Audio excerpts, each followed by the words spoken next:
અમદાવાદમાં એક બાદ એક બ્રિજમાં ક્ષતિઓનો ખુલાસો થયો છે। સુભાષ બ્રિજ, સરદાર બ્રિજ અને ગુરુજી બ્રિજમાં ક્ષતિઓ જણાઈ આવી છે। હાટકેશ્વરથી માત્ર 500 મીટર દૂર બ્રિજમાં સળિયા દેખાયા છે। 16 વર્ષ પહેલા મણિનગરમાં ગુરુજી બ્રિજ બનાવાયો હતો। 2019માં 24.73 કરોડના ખર્ચે બ્રિજનું નિર્માણ થયું હતું।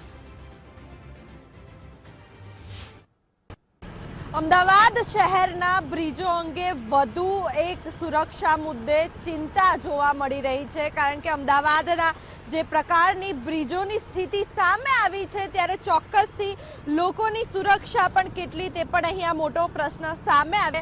અમદાવાદ શહેરનો આ પૂર્વ વિસ્તારનો ગુરુજી બ્રિજ છે અને ગુરુજી બ્રિજમાં જે રીતે ગાબડા પડેલા જોવા મળ્યા હતા, સળિયા નીકળી ગયેલા જોવા મળ્યા હતા, ત્યારે હવે એએમસી તંત્ર દ્વારા આ સમારકામની જે કામગીરી છે તે કરવામાં આવી રહી છે। બ્રિજના નીચેના ભાગમાં લોખંડના સળિયા બહાર દેખાવા લાગ્યા છે, જે ગંભીર જર્જરિત સ્થિતિ તરફ ઈશારો કરે છે।